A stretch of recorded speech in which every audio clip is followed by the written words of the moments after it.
Welcome to the College Admissions Process Podcast presented by Prep Expert. Prep Expert offers live online SAT and ACT courses with the best score guarantees, instructors, and curriculum. Go to prepexpert.com to guarantee your child's success. I'm also excited to share my book, Straight from the Admissions Office, a review of my biggest takeaways from the first few hundred podcast episodes. It's packed with direct insights from admissions professionals and practical tips to help students and their families navigate the college admissions process. You can find all of the information in the show notes.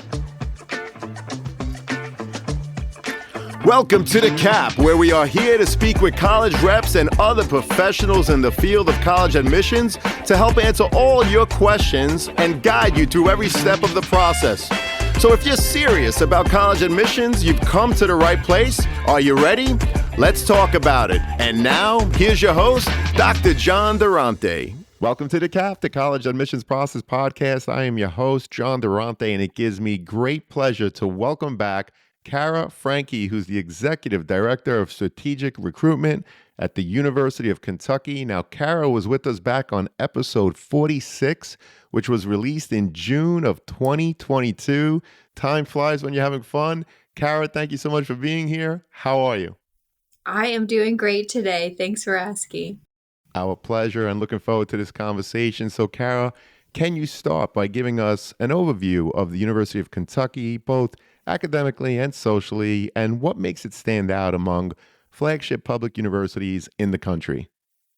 Absolutely. So the University of Kentucky is a large public state institution. We have close to 36,000 students currently, and that was something that definitely appealed to me in my college search. You know, the idea of having a large institution, students from all over the country and the world, lots of different majors to choose from, different student organizations I could be part of, lots of resources and opportunities for me to select from so that I could kind of customize my experience at the large institution. We are very focused on enjoying sports culture here at the University of Kentucky. So we do have really incredible athletic programs, and that's an incredible thing to be part of as a student. The Big Blue Nation kind of takes you over, really fun part of being a student at UK. And we are located in a city called Lexington, which is an incredible city to be a college student in. There's access to so many opportunities and events and activities on campus, but also beyond our borders. Well, I appreciate that. You talk about the fact that your school has 36,000 students, and during your own college search, that was something that was near and dear to you. You wanted a large school. I'm sure you wanted to be a part of the rah-rah, and it really talks about the fact that students, you really have to find the right fit for you, the right community. And speaking of community, Cara, the University of Kentucky is a large public research institution. How does it ensure students feel that sense of community, connection, and support, especially during that critical first year? Mm-hmm. One of the things that people commonly give us feedback about is how warm and friendly and welcoming the University of Kentucky campus is, as well as the city of Lexington. I think that gets us started off on the right foot for students coming in as new students, kind of stepping into their college experience and being in a place where there's just a comfortable environment to be a new person. So that friendliness, that collegiality versus competition that our students have, and just the feeling that everybody kind of belongs here, makes it a little bit easier to get started. From the very beginning of students' experience at UK, we are hosting lots of events to help them transition to college academically and socially. So we have lots of opportunities for students to get to know our over 600 clubs and organizations. Getting invested in opportunities to connect in smaller groups really helps people to form that sense of community through smaller cohorts of people underneath a big campus umbrella. So students here really love being part of student organizations. They get to know students within their residential communities. They get to know students in their classes. And we have a lot of people here to support whatever students need in their transition into college and, throughout their 4 years here as well. Well, with over 600 clubs and activities, it's definitely a great opportunity for students on a very large campus with 36,000 students to find their niche, to find their small community within that large, awesome University of Kentucky community. So we appreciate that. And a lot of people are obviously very interested in your holistic review process. So, Cara, can you walk us through the holistic application review at UK? How do you weigh academic records, essays, extracurriculars, and other application components when evaluating all of those students? Absolutely. So our application review process starts in August each year. So basically, as soon as our application is opening and we are receiving all of the required materials for students to apply to Kentucky, we're going ahead and starting that review process. So we are currently a test optional institution, and we will be through the 28-29 academic year. So that means students have some choice in what we are considering on their application. The high school transcript is very important to our consideration of a student's admission. We really want to take a close look at the course selection that students have gone through in high school. We want to know that they're taking classes that are helping prepare them to be successful on our campus. So we look at the course itself and also how students have performed in those classes. And the GPA is going to be very important to a student's admission decision for Kentucky. Alongside the GPA and the courses students have taken, we look at a student's involvement outside of the classroom, an essay that they have to write on the admissions application, and then if a student chooses to submit ACT or SAT scores, we will consider those as well. One important thing for students to know about our test optional policy is that we sort of have a no harm policy about testing. So if students send us test scores and they would be better off for admissions and scholarships without those test scores, we will disregard them. If they provide any benefit to the student for admissions or scholarships, we will use them. So test scores will only be used in ways that would benefit students, so there's no risk in sharing scores with Kentucky. Well, I appreciate you explaining your no harm policy, which means that even if a student submits their test scores, if it's going to harm them, you don't consider them throughout that application process. And I know again that you mentioned that UK has been test optional, but can you talk about how standardized test scores are considered if in fact submitted, and how students who choose not to submit scores can make other parts of their application shine? Absolutely. So, for students who choose not to submit test scores, it's important that they are aware that the other parts of their application will maybe be looked at more closely because we have one less piece of information in the process of making an admission and scholarship decision for those students. So, if students feel that their GPA and their college prep courses and their involvement in their essay are really speaking to their strengths, then that is all we need. So students who choose not to submit scores should just know that that's one less piece of information we have in the admissions process for them. For students who do choose to send in test scores, we will use them if they provide a benefit to the student. And this is the case for admissions and for scholarship consideration. Anyone wanting to look at information for our scholarship criteria can just Google UKY scholarships, and they'll be able to see a chart that breaks down our criteria. So there's a column that says test optional criteria. That is looking only at a student's unweighted GPA for scholarship consideration. And then there's also a column that says traditional criteria. And that criteria uses a combination of a student's ACT or SAT and their unweighted GPA. So students don't have to meet both sets of criteria to be considered for scholarships, just one or the other. So taking a look there can give students a good idea of how a test score may impact them alongside their GPA when it comes to the scholarship that they're eligible for. Well, that's great insight and a tremendous comprehensive review. We appreciate that. And so, of course, we're going to unpackage the overall application even further. So, Cara, in your experience, what makes a personal statement or college essay really stand out in the admissions process at UK? And can you share a memorable example of a common theme that resonated with you? Absolutely. The essay that we require on the admissions application is very flexible. We are part of the common application, so students have access to several choices for what they can write this essay about, including a prompt about choosing a topic on their own. So it's very flexible, and this essay is our opportunity to really get to know the student beyond what we're able to see on their high school transcript or the things that they've shared with us that they are involved with outside of the classroom. So students can share things they'd like us to know about their background, about their experiences throughout their education or their life, about their goals looking ahead to college. Or any kind of contextual factors that are helpful for us to know as we're looking at their transcript or their involvement. So there's a lot of different directions students can go with the essay, and it is something that we read for every single student and really appreciate having the opportunity to get a closer look at what makes that student special and what might make that student a great fit for our campus community.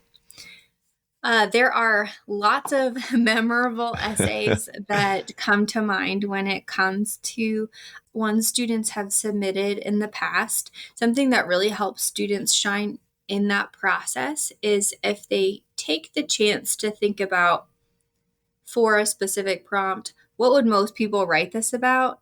And then think about how they could share something a bit unique and be a little bit different. So, as an example, one of our essay prompts in the past was asking students to speak on a piece of modern technology that they would uninvent if they had the opportunity to do so.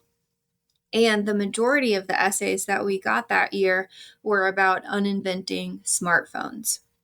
And we read so many of those that were kind of all the same thing.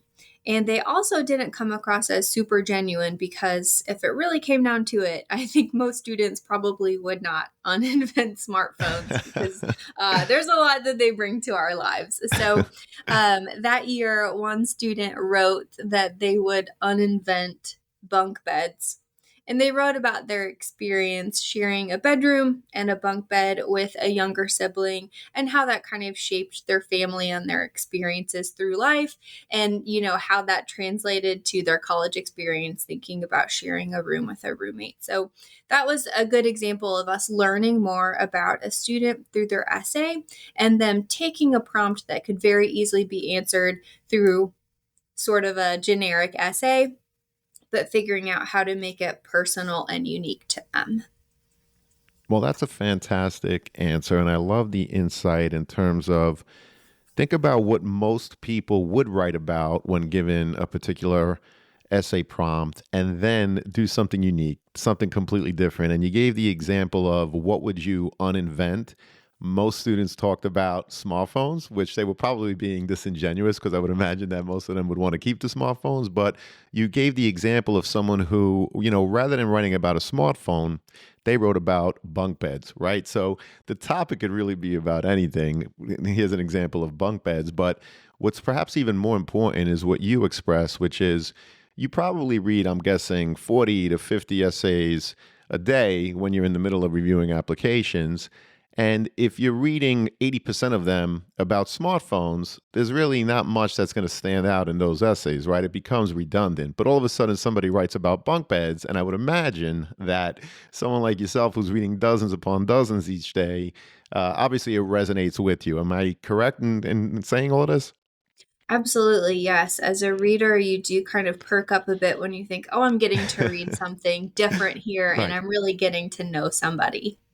That's awesome. And, we appreciate that, Cara. And what role do letters of recommendation play in UK's admissions review process? And what makes a recommendation particularly meaningful or even effective in reflecting a student's potentials? Several years ago, the University of Kentucky made the decision to no longer require letters of recommendation to be submitted to us.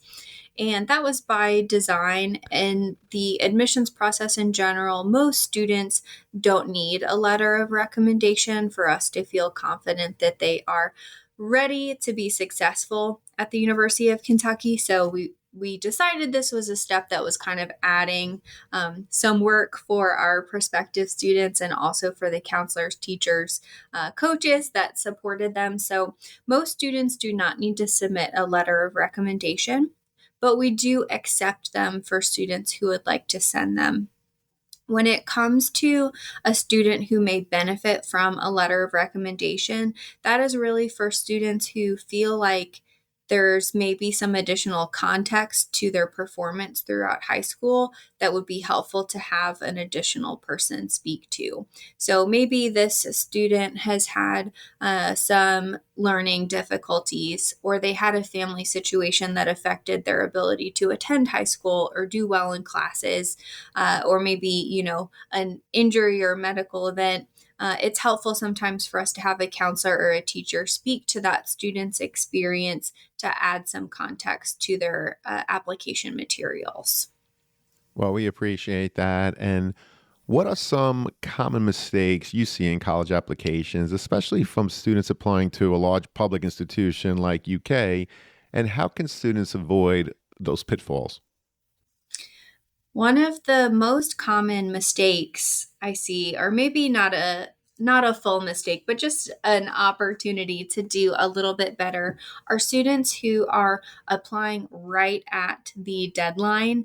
It can tend to be a little bit stressful for students thinking about all of the paperwork and thoughtfulness and effort that goes into completing and submitting college applications. So some students will kind of let that hang over their head for several months throughout senior year, and will kind of procrastinate a little bit on getting those sent in. Students who are applying very close to our deadline will sometimes have challenges with needing to request a last minute transcript, or just kind of creating a lot of stress around making sure everything is taken care of at the last minute. So I always recommend that students start on the application process sooner and submit on the earlier side. This helps us to admit students sooner, because most students who apply to UK will receive a decision within 2 to 3 weeks. So not all students, but we do have a very quick timeline. So the earlier they apply, the earlier they can get a decision. And applying early also helps us give students fullest consideration for our academic scholarship. So an early application is definitely something that's valued by us and, of course, a lot of other institutions. Well, definitely plan ahead, students, and don't apply right at the deadline. And it's amazing how you're turning many of the decisions around in 2 to 3 weeks. So, are you rolling admissions? Are there any other application types for the University of Kentucky? We have an early action deadline, which is December 1st. And then we have a regular decision deadline, which is February 15th. No matter when a student applies, we will be evaluating them on a rolling basis. Thank you so much for that insight. And how does the University of Kentucky, Cara, support students who are still undecided on a major or want the flexibility to explore different academic interests before declaring? We really value students exploring their interests.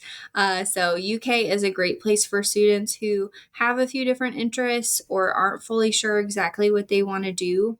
I was an undecided student coming into UK, and I really appreciated the opportunity to explore and try different things and have access to a wide variety of programs all on one single campus. We have an incredible tool called the Academic Exploration Tool, and that helps students get information about specific academic programs. So if they know they are interested in psychology, they can go there, just look at psychology.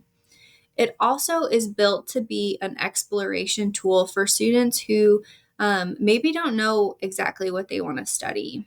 Students can type in a keyword like science, And it's going to pull up a list of all of our science programs based in agriculture, engineering, health sciences, several areas. So they get the full idea of science beyond biology and chemistry.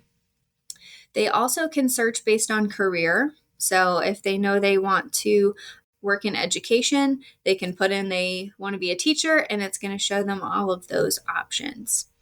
It also has a choice for students who know very little about what they want. So they can just say, I like to be outside, or I like to work with other people. And it's going to suggest some majors that they may want to take a look at. So it's a really comprehensive, helpful tool. It can help students see all of the majors that are out there that maybe they've never even heard of, and learn some crucial details about those programs that are going to help advise if that's a good fit or not. When students are applying to the university, they will list their first two choices for academic major. And as long as they meet the academic requirements for those programs, we will admit them to their top choice major. And it's very easy for students to move between different majors. So if they submit that application and then they change their mind during senior year or any time in the summer before orientation when they sign up for classes, it's very easy to request a major change into the majority of our program. So students absolutely have the opportunity to explore throughout senior year of high school. And of course, they can continue exploring once they've enrolled at the university as well. Well, that's terrific. And I appreciate you talking about the academic exploration tool. What advice would you give to students trying to demonstrate interest in the University of Kentucky, especially for those applying from out of state? And how can they show UK is their top choice? Yeah, absolutely. So, one good thing to know about the application process for our out of state students is that we don't consider residency in the admissions process. So, it is not more difficult for students to get admission to UK as an out of state student. We typically have about a third of our students coming from outside the state of Kentucky. And we really love serving our state and our Kentucky students, but we also love bringing in students from all over the United States and all over the world. So, one great way for students to demonstrate interest is just by requesting to meet with their admissions counselor so they can start that relationship, let us know what information they're looking for, what their interests are. And then an early application is a great way to show that UK is a top choice for them because it's showing us that they know so early in senior year that UK is a place that they may want to be. Well, that's terrific. And I appreciate you sharing that residency itself is not considered as part of the overall application. But obviously, you want people from all over the country and, frankly, the world. So thank you for that, Cara. And for so many students and their families, there are definitely a lot of financial concerns when it comes to the college admissions process. So can you walk us through UK's scholarships, merit-based aid, and financial aid opportunities, and share any helpful tips that students and their families may overlook during their research? Sure. A great place to start is by using our net price calculator so that students can, in advance, have an estimate of the scholarships and aid that they may receive for UK and get a better look at the total cost for them as an individual as opposed to just our sticker price. We do have several categories of scholarships that we offer at the university. Our academic scholarships are automatically considered for students who apply to UK by December 1st. So students don't need to take any extra steps or check any boxes. If they apply to UK by December 1st, we are automatically going to consider them for academic awards. I did mention earlier that we have two different sets of criteria for those academic scholarships because of our status as a test optional institution. So our academic scholarship site will have all of the details for the different levels, criteria, and amount for awards. This year, for out-of-state students, the minimum criteria for scholarship consideration was a 3.0 unweighted GPA. So a 3.0 GPA on a 4.0 scale. And for any students who don't have that 4.0 scale in their high school, we will do a recalculation just to convert everything to the same type of GPA when we receive transcripts.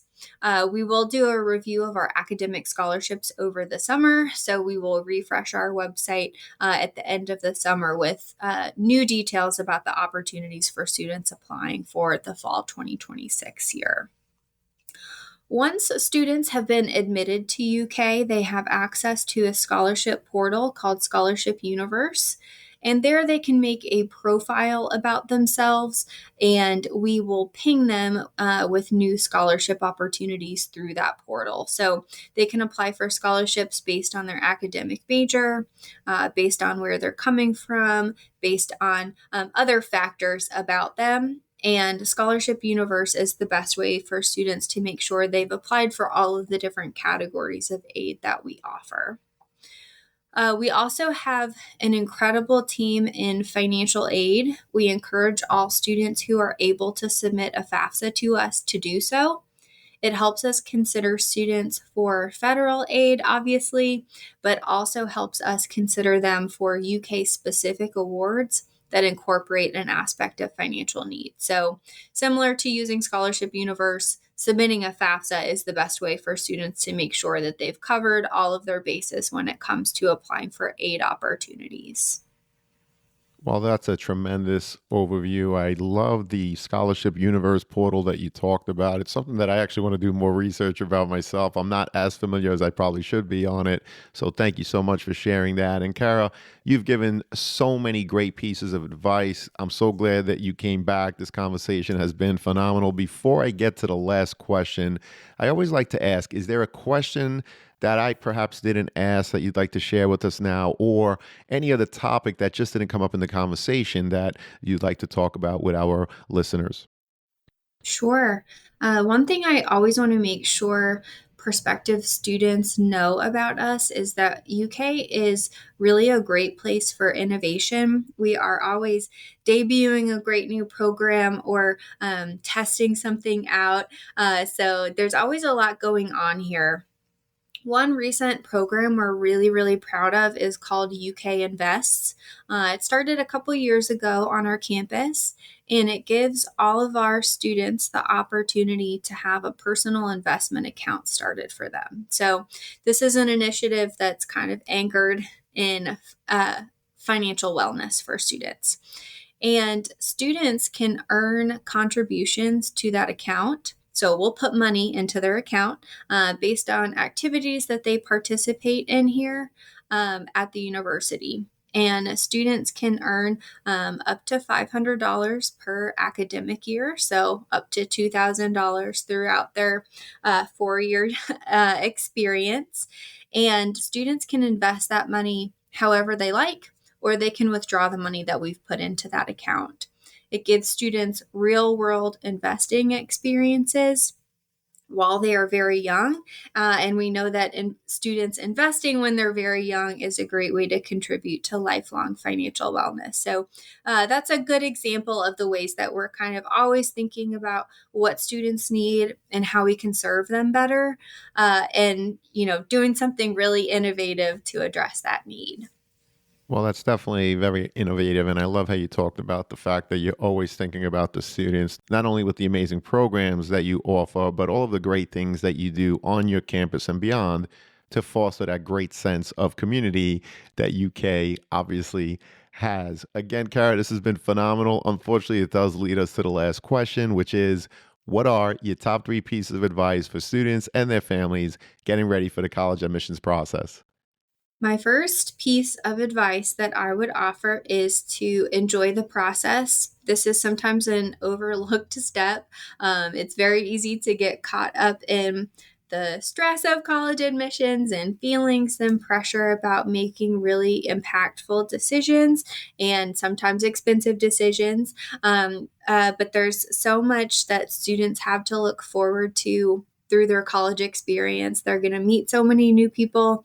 They're going to take classes that are so relevant for what their interests are. They're going to have opportunities for internships or studying abroad or getting involved in a club and, making memories and friends from all over. So I think focusing on balancing the hard parts about the college admissions process and all of the ways that it's going to be worth it is a good piece of advice. So first up, enjoy the process. I would say my second piece of advice is that students should make sure to use their people resources when it comes to gathering information about the institutions they're considering. Those meetings with admissions counselors can be really helpful for figuring out which institutions are going to help serve students the best and be the closest fit for what they're looking for out of their college experience. So making sure to not just peruse a website or a social media profile, but to talk to a person who's very familiar with that institution and can speak to a lot of the things that students and their families want to know about their experience.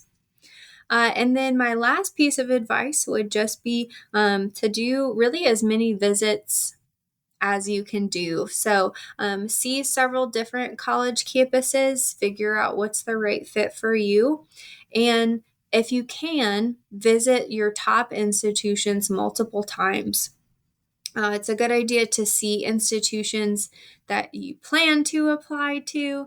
And also, sometimes things just look a little bit different when you're fully an admitted student and you're kind of coming down to making that final college decision. So, doing another round of visits, making sure that you see institutions more than once as you're making a very important decision about 4 years of your life is my best piece of advice.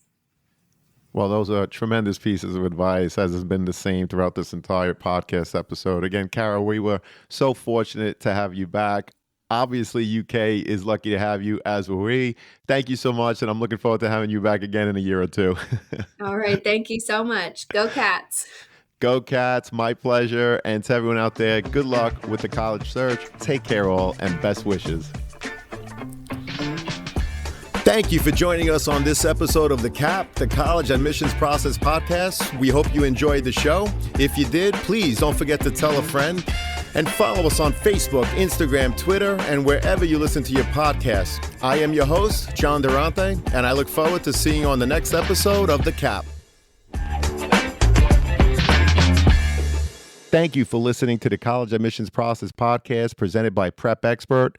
Prep Expert offers live online SAT and ACT courses with the best score guarantees, instructors, and curriculum. Go to prepexpert.com to guarantee your child's success.